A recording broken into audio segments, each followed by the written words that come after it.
Have you ever snapped at your parent, said something in irritation, only to regret it the very next moment? The room falls silent. They move on. But inside you, a storm begins.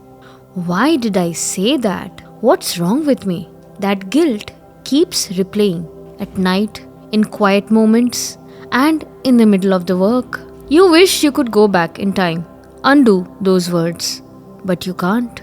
Today, let's pause and ask, what does the Bhagavad Gita say about regret and guilt?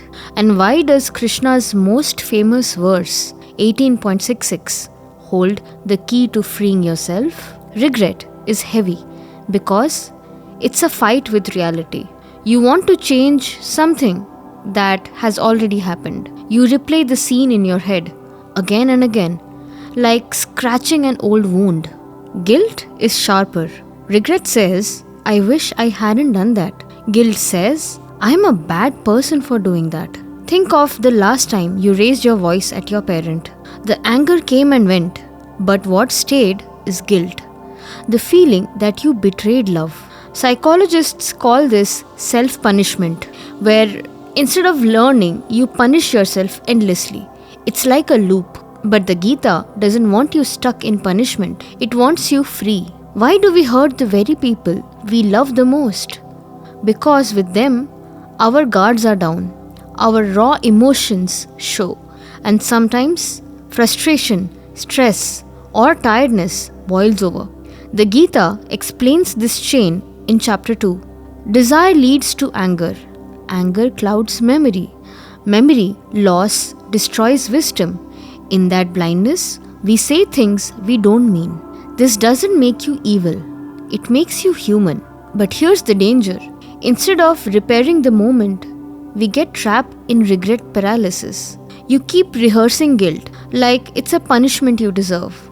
But does that guilt serve your parent? Does it heal the moment? No. It only eats you alive. Arjun on the battlefield was drowning in the same kind of guilt. Not about words, but about action. How can I raise my bow against my elders, my teachers? His arms trembled, his bow slipped. That is the face of guilt, the feeling that your dharma and your heart are colliding. Krishna did not dismiss his feelings. He acknowledged them. But he also reminded Arjun, guilt does not justify inaction. What matters is what you do now. This is where 1866 becomes revolutionary. Krishna says, Sarva dharman parityajya mamekam sharanam vraja aham tva sarva papebhyo mokshayishyami ma shucha. Abandon all varieties of dharma and surrender unto me alone. I shall deliver you from all sinful reactions. Do not fear. This is not just about theology. It is psychological. Krishna is saying, stop carrying the weight of guilt. Stop thinking redemption comes from endless self-punishment. Forgiveness isn't something you earn. It is something you receive when you surrender. Ma shucha. Do not grieve. Do not regret. Imagine Krishna saying this to you. You shouted at your parents. Yes, it hurt. But stop punishing yourself. Apologize. Learn. Surrender the rest to me. Move forward. Modern therapy says guilt has two faces. Healthy guilt, that teaches you, makes you repair. And then there's toxic guilt. Chains you, convinces you that you are unworthy. Krishna anticipated this distinction. He doesn't say, forget it, do whatever you want. He says, surrender to me, which means accept, apologize, learn, and let go. The toxic cycle breaks when you stop making guilt your identity. You are not the mistake. You are the learner.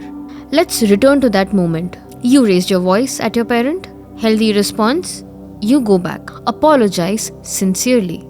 You commit to more patience next time. Then you let it go. Unhealthy response. You replay the scene for weeks, letting guilt poison your peace, even though your parents forgave you that same night.